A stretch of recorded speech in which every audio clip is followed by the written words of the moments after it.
look at the puddling at the chicane. There isn't a dry line there at the moment, unless you kiss the barriers on the inside, not the outside. But there we are. That was worth the price of the admission alone. Driven sideways in great style. That'd be Sam Tordoff. We heard from him just before the start. But again, big cars. But you could see how light they were on the wheels, David, over the chicane and out. And this does not want to go in a straight line, does it? Sam Tordoff sharing this car with Richard Woolmer down towards Madgwick then, and trying to find where the traction is and mastering it pretty effectively. Glorious slide there, but for these cars, again, skinny tyres, far too much power for the conditions, and pressing on is Sam Tordoff and Richard Woolmer's Ford Falcon Sprint. I'm peering in to try and look at crash helmets.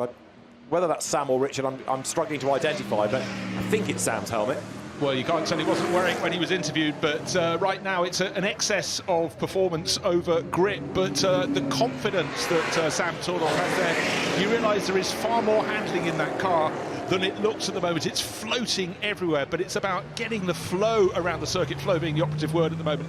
He is fastest of all, but then it's the first flying lap. But look for JCT 500.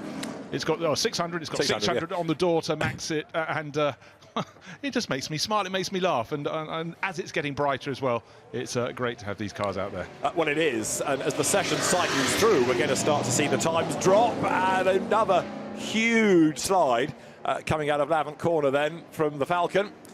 Sam, again, was one of the stars of the 66 touring car races at Speed Week last October. But look, I mean, whether it's meant to be in a straight line or not doesn't really matter. It still gobbles up the real estate. No, I know what he's doing. He's trying to dry out more of the circuit by being a bit wider than he would if he had the four wheels, you know, two at the front, two at the back. He's getting them all sideways, but we're not complaining. But they've got a half-hour session. They've got time aplenty.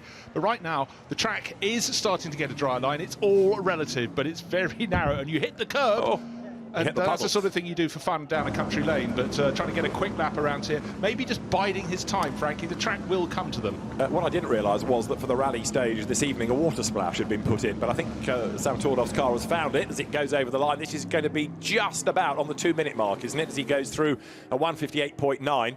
So that's the target, but the next horde of